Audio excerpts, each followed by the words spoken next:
Things here are certainly heating up, most definitely in the area of Kharkiv. That's the second largest city here in Ukraine. At the moment, things there are looking pretty dire. We can now confirm at this hour from the regional council there that 11 civilians have actually now been killed by Russian shelling.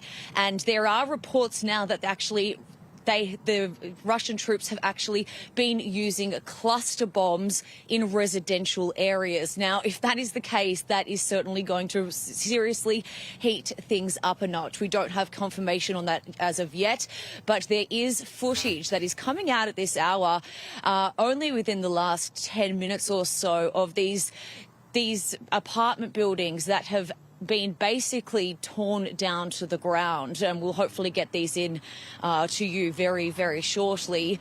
So the situation in Kharkiv is probably the most tense at the moment here on the ground in Ukraine. In Kyiv, another lockdown is going to be put in place tonight from 8 p.m. till 7 a.m.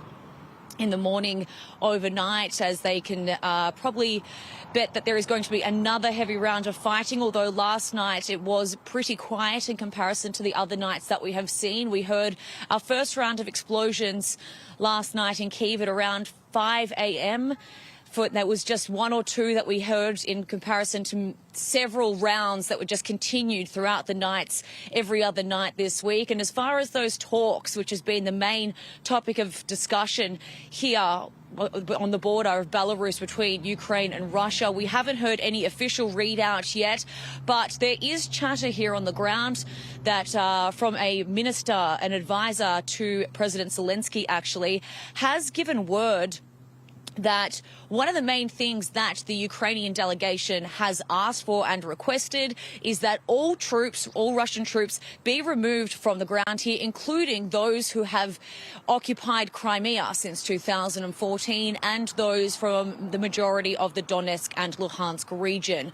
So that will be interesting to see if that is actually the case once we get that official readout coming from that meeting.